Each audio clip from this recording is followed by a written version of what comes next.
రాజమండ్రిలోని తూర్పు గోదావరి జిల్లా జైళ్ల శాఖ అధికారి కార్యాలయం వద్ద నూతనంగా ఏర్పాటు చేసిన ప్రభుత్వ పెట్రోల్ బ్యాంకును రాష్ట్ర హోంశాఖ మంత్రి వంగలపూడి అనిత సోమవారం ప్రారంభించారు. బంకు నిర్మాణానికి సంబంధించిన శిలాఫలకాన్ని ఆమె ఆవిష్కరించారు. అనంతరం పలువురి వాహనాలలో మంత్రి అనిత పెట్రోల్ కొట్టారు.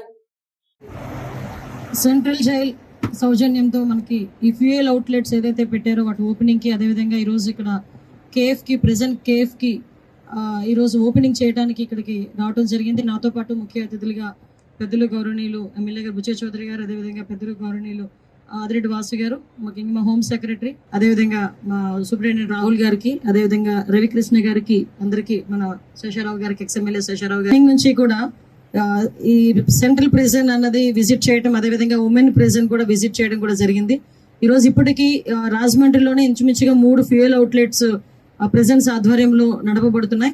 అందులో కూడా ప్రెజెంట్ లో ఉన్న వాళ్ళు అక్కడికి వచ్చి వర్క్ చేసి వాళ్ళు డైలీ వైజ్ గా ఉన్న అమౌంట్ ని కూడా వాళ్ళు తీసుకోవటం, వాళ్ళ కుటుంబ పోషణ నిమిత్తం కొంత అమౌంట్ ని బ్యాంక్ లో వేయటం, కొంత అమౌంట్ ని వాళ్ళ ఖర్చుల నిమిత్తం కూడా వాళ్ళకి ఇవ్వటం అనేది ఒక సాంప్రదాయబద్ధంగా జరుగుతున్న కార్యక్రమం. వీళ్ళ భాగంగానే వీళ్ళందరికీ కూడా రేపు పొద్దున్న వాళ్ళ జైలు నుంచి మళ్ళీ బయటకు వచ్చిన తర్వాత వాళ్ళ జీవన విధానం సాఫీగా సాగటానికి, మళ్ళా నేర ప్రవృత్తి వైపు తిరిగి చూడకుండా ఉండటానికి, ఒక సమాయత్తం చేయటానికి ఈ జైలు శాఖ అనేది జైలులో ఉన్న ఖైదీల విషయంలో చాలా హ్యుమానిటీ బేసిస్ మీద వాళ్ళకి ఒక మంచి ప్రవర్తన కలిగించాలనే ఉద్దేశంతో చేస్తున్న మంచి మంచి కార్యక్రమాల్లో భాగంగానే ఈరోజు ఈ ఫ్యూయల్ అవుట్లెట్ కానీ, ప్రిజన్ కేఫ్స్ కానీ ఇవన్నీ కూడా మనం పెట్టడం జరిగింది. వీటిలో భాగంగానే ప్రిజన్ కి కూడా ఇక్కడ నుంచి ప్రిజన్ కేఫ్ నుంచి కొంత ఆదాయం కూడా ప్రిజన్స్ డెవలప్మెంట్ కి కూడా మనం యూజ్ చేసుకోవడం జరుగుతుంది. టోటల్ గా ఆంధ్రప్రదేశ్ లో దగ్గర 16 సబ్ జైల్స్ ఉన్నాయి. అదేవిధంగా ఒక స్పెషల్ జైల్స్ ఒకటి, డిస్ట్రిక్ట్ జైల్స్ ఒకటి, అదేవిధంగా మనకి బోస్టన్ జైల్ కూడా ఒకటి కన్స్ట్రక్షన్ లో ఉంది. అదేవిధంగా మనకి ఉమెన్ ప్రిజన్ ఒకటి ఉంది, సెంట్రల్ జైల్స్ 2 ఉన్నాయి. ఓవరాల్ గా టోటల్ మనకి 3483 మెంబర్స్ ఈరోజు స్టేట్ వైడ్ ప్రిజనర్స్ కింద ఉన్నారు. అందులోని సుమారుగా అంటే ఓవరాల్ గా చెప్పాలంటే 700 ఓవర్ క్రౌడ్ ఉంది. ఇక్కడ కూడా రాజమండ్రి సెంట్రల్ జైల్లో కూడా 1200 యాక్చువల్గా కెపాసిటీ, ఇప్పుడు 1250 మెంబర్స్ ఈరోజు అక్కడ ఓవర్ క్రౌడ్, ఒక 50 మెంబర్స్ ఓవర్ క్రౌడ్ కూడా ఉన్నారు. అంటే ఇందులోని మేజర్ గా మేము అందరం కూడా చూసేసరికి సాధారణంగా మేము గవర్నమెంట్ లోకి వచ్చిన తర్వాత కూడా ఎక్కువగా గాంజా మీద దృష్టి పెడుతున్నదానికి కూడా కారణం కూడా ఇక్కడ మేము సెంట్రల్ ప్రెజెన్స్, మేము ఏదైతే వైజాగ్ ఒకసారి సెంట్రల్ ప్రెజెంట్ నేను విజిట్ చేయడం జరిగింది. అట్ ద సేమ్ టైం ఇప్పుడు సెంట్రల్ ప్రెజెంట్ రెండోదైన రాజమండ్రి సెంట్రల్ ప్రెజెంట్ కూడా మేము చూడటం జరిగింది. విజిట్ చేయడంలో ఇందులో సుమారుగా ఇక్కడ సెంట్రల్ జైల్లోనే దగ్గర 376 మంది గాంజా కేసెస్ ఉన్నాయి. అఫ్ కోర్స్ వైజాగ్ తో పోలిస్తే తక్కువే ఉన్నాయి. ఇక్కడ వైజాగ్ లో దగ్గర 1000 వరకు అక్కడ గాంజా కేసెస్ ఉండటం అనేది జరుగుతుంది. ఓవరాల్ స్టేట్ అంతా కలుపుకొని ఒక 1700-1800 ఉంటే గాంజా కేసెస్, అందులోని కేవలం 1000 వరకు వైజాగ్ లోనే ఉండడం కూడా మనం గమనించాల్సిన అవసరం కూడా ఎంత ఉంది. సుమారుగా మనందరికీ కూడా తెలుసు, ఈ రోజు ఈ ప్రిజన్స్ లోని ఎప్పుడో ఇంచుమించుగా 1861 లో కన్స్ట్రక్ట్ చేసిన ఈ ప్రిజన్ ఇది. అంటే బ్రిటిష్ కాలం నాటికి ముందు నుంచి కూడా ఈ ప్రిజన్ అక్కడ కన్స్ట్రక్ట్ చేసబడి ఉంది.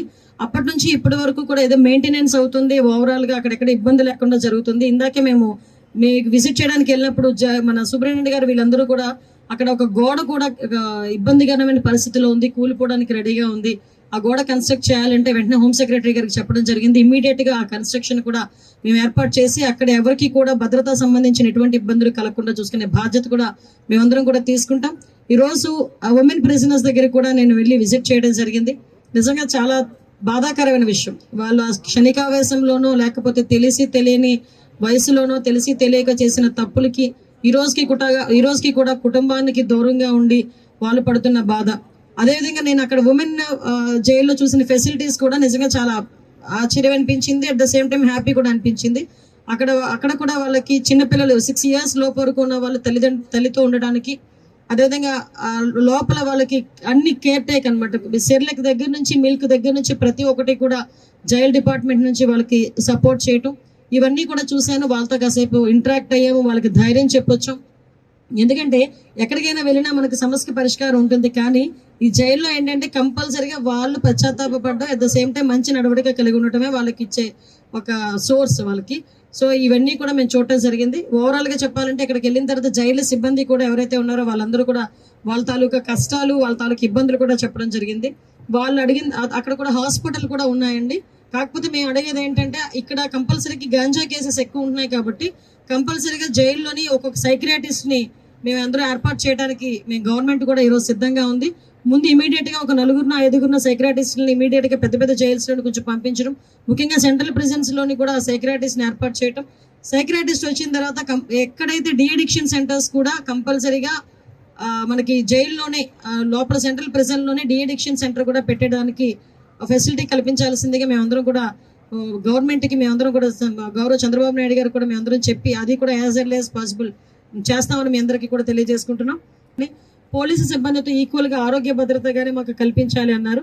సో నా దృష్టికి ఈరోజు జైలు సిబ్బంది తాలూకా ఆరోగ్య భద్రత విషయంలో ఈరోజు మా దృష్టి కూడా వచ్చింది. మేము కూడా మా సెక్రటరీ గారితో కూడా మాట్లాడాం, గవర్నమెంట్తో కూడా మాట్లాడి వాళ్ళకి కూడా ఆరోగ్య భద్రత కల్పించేటట్టుగా మేము కూడా సమాయత్తం అవుతాం. అట్ ద సేమ్ టైం వాళ్ళందరికీ కూడా సహకరిస్తాం. ఎందుకంటే బయట అవుట్ సోర్సింగ్ పనిచేసే వాళ్ళకే ఆరోగ్య భద్రత అంటూ ఇన్ని ల్యాక్స్ అని చెప్పి ఉంటుంది. బట్ విషయం ఏంటంటే ఇంత సర్వీస్ చేస్తూ ఉన్న వీళ్ళకి ఆరోగ్య భద్రత లేకపోవడం నిజంగా ఈ రోజు మా దృష్టికి వచ్చింది. డెఫినెట్గా మేము దాని మీద సీరియస్గా తీసుకొని వాళ్ళకి ఆరోగ్య భద్రత కల్పించే దిశలో మేము ముందుకెళ్తామండి. అదేవిధంగా వాళ్ళ ఈఎల్స్ గురించి అన్ని కష్టాల గురించి చెప్పారు. కంపల్సరీగా ఈ గవర్నమెంట్ ఏదైతే ఉందో ఈ గవర్నమెంట్ అన్ని పోలీస్ శాఖ విషయంలో జైలు సిబ్బంది కానీ ఫైర్ సిబ్బంది కానీ వీళ్ళందరికీ కూడా ఫెసిలిటీస్ కల్పించి వాళ్ళతో పనిచేయాలనే దృక్పథంతోనే గవర్నమెంట్ కూడా ఉంది.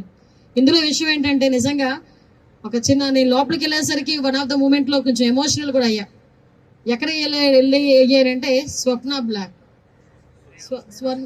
స్నేహ బ్లాక్, అది కూడా ఒకసారిగా కొంచెం ఇబ్బంది పడే పరిస్థితి వచ్చింది. స్నేహ బ్లాక్ దగ్గరికి వెళ్ళేసరికి లోపలికి వెళ్ళి చూసాము, ఆ ఫెసిలిటీస్ అన్నీ అక్కడ అన్నీ చూసాం. కాకపోతే 53 రోజులు మా నాయకుడు ఏ నేరము చేయకుండా 53 రోజులు ఆ స్నేహ బ్లాక్లో ఉండడం అన్నది నిజంగా ఆ సిచ్యువేషన్ చూసేసరికి నిజంగా మేమందరం కూడా చాలా ఎమోషనల్గా ఫీల్ అవ్వాల్సిన పరిస్థితి వచ్చింది. బట్ అదే అంటారు కదా, రోజులు అన్నీ ఒకలా ఉండవు. ఈరోజు అదే బ్లాక్కి మేము కూడా విజిటర్స్ కింద వెళ్ళాం. అది బ్యూటీ ఆఫ్ డెమోక్రసీ. వాసు గారిని కూడా తీసుకెళ్ళి ఏ బ్లాక్లో పెట్టారు వాళ్ళు? స్నేహ బ్లాక్ రూమ్ నెంబర్ 11లో పెట్టారు. ఆయన చూసుకున్నారనమాట, ఏ బ్లాక్లో నేను ఉన్నాను, నన్ను పెట్టారు ఈ బ్లాక్లో కూడా నన్ను. అంటే ఓవరాల్గా అయిపోయిందంటే బ్యూటీ ఆఫ్ డెమోక్రసీ అదే. సో ఈరోజు అదే జైలు దగ్గరికి విజిటర్గా మేము అక్కడికి వెళ్ళి చూసి వాళ్ళ పరిస్థితులు చూసుకొని వచ్చే పరిస్థితి వచ్చింది. కానీ ఒకటే చెప్తాను, రాజకీయాల తర్వాత ఉండేనా మాట్లాడుకోవచ్చు, కానీ ఏ రోజు కూడా తప్పు చేయని వాడు అన్నది వాడు ఎవరు కూడా అందులోకి వెళ్ళే పరిస్థితి రాకూడదు. అదే మేము అందరం కూడా కోరుకుంటున్నాం. ఈరోజు జైలుకి సిబ్బందికి సంబంధించి ప్రతి ఒక్క ఫెసిలిటీస్ కల్పించడంలో కానీ అదేవిధంగా వాళ్ళకి జైల్లో సౌకర్యాలు కల్పించడంలో కానీ అన్ని కూడా ముందుంటాం. ఇంకో విషయం చెప్పాలంటే, లాస్ట్ టైం వైజాగ్ నేను సెంట్రల్ ప్రిజన్ విజిట్ చేసినప్పుడు ఇంచుమించుగా 11 నెలల వరకు ఫుడ్ బిల్స్ కూడా ఆ రోజుకి ఇవ్వలే. 11 నెలల ముందు నుంచి ఫుడ్ బిల్స్ కూడా ఇవ్వలే. రీసెంట్గా మా గవర్నమెంట్ వచ్చిన తర్వాత ఈ ఖైదీలకి సంబంధించిన ఫుడ్ బిల్స్ అన్నీ కూడా క్లియర్ చేసి ఈరోజు మొత్తం అంతా కూడా స్ట్రీమ్ లైన్లో పెట్టాల్సిన పరిస్థితి వచ్చింది. అన్ని కూడా సర్దుబాటు చేసుకున్నాం, అన్నీ కూడా క్లియర్ కట్గా జరుగుతున్నాయి.